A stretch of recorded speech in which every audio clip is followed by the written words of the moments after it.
Sa wakas, unti-unti nang pumapabor sa Gilas ang mga nangyayari sa FIBA. Nung una, na-reclassify si QMB from naturalized to local. Tapos ngayon nga lang, mainit na mainit, tumaas na ang Hagop rule. From before 16 years old noon na pinoproblema ng karamihan Phil-Foreigners natin, tumaas na hanggang before 18 na mas pabor sa lahat ng mga Phil-Foreigners dahil nadagdagan yung time nila sa pag-secure ng Philippine passport at makapaglaro balang araw sa ating national team. Yung iba kasi 15 to 16 years old na nadidiscover, which is late na talaga, at hindi mo rin naman masisisi ang ilan sa mga scout dahil karamihan sa mga ganyang edad ay hilaw pa talaga. Bilang lang sa daliri yung mga maaagang mag-mature ng laruan, plus may height sa ganyang kabatang edad. Good thing naman talaga ngayon nakalat na sa social media ang highlights, plus may mga content creators pa at mala investigador ng mga fans. Kaya tiyak sa pagbabago ng rules, asahan nating dadami pa lalo mga magdi-discover nating talents from abroad.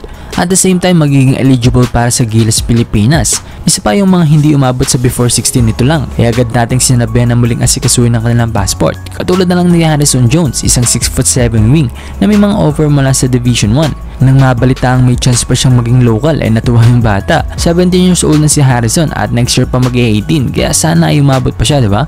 Pero tanong ng karamihan, sa pagbabago ng Hagop rule, sino-sino na nga ba mga instant eligible para sa ating national team? Kaya sa video na ito may papakilala ko sa inyong 3 pang-diinan na players na international player caliber na maituturing.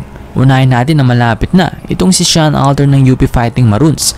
Noong 2022, nang makausap natin sa Alter at napag-alaman nating meron siyang Philippine passport, yun lang 17 years old niya ito nakuha. Kaya nakakatuwa na magkakaroon na siya ng chance na makapaglaro sa Gilas as a local.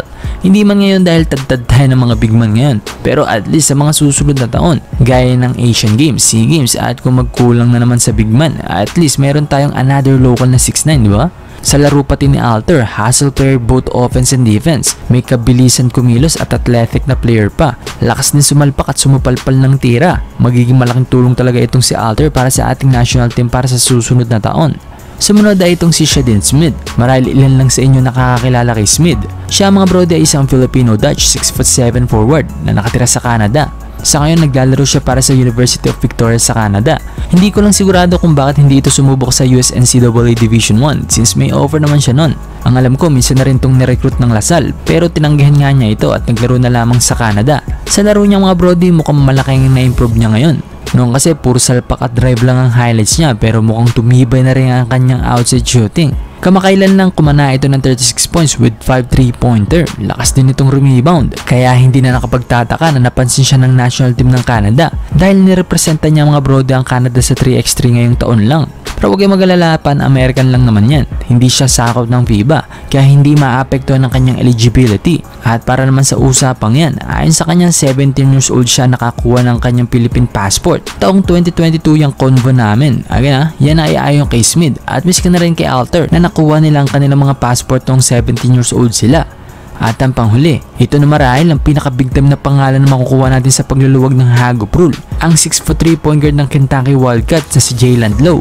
Averaging 17 points, 4 rebounds, 5 assists last season sa Pittsburgh bago ito lumipat ng Kentucky.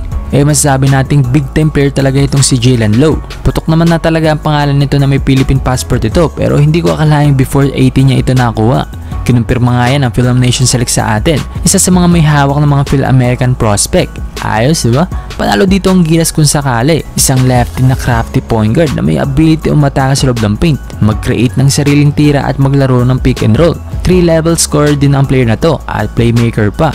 Concern lang talaga sa kanya ay ang kanyang inconsistent na outside shooting. Medyo hirap pa din siya sa pisikalan pero 21 years old pa lang naman siya. Tiyak na may improve pa nilo ang mga bagay na yan. Ayun, sila nga mga brode ang 3 instant eligible para sa ating Gilas Pilipinas. Linawin ko lang din mga brode ayon sa FIBA hindi pwede ma-reclassify yung mga nahatulan na ng ineligible noon ng FIBA kahit napasok sila sa before 18. Kaya sa madaling salita, si Jordan Clarkson ay automatic ineligible kahit anong mangyari. Abangan nyo pa mga brody ang mga susunod pa natin na player na pag-uusapan na eligible na para sa Gilas Pilipinas. Marami-rami pa to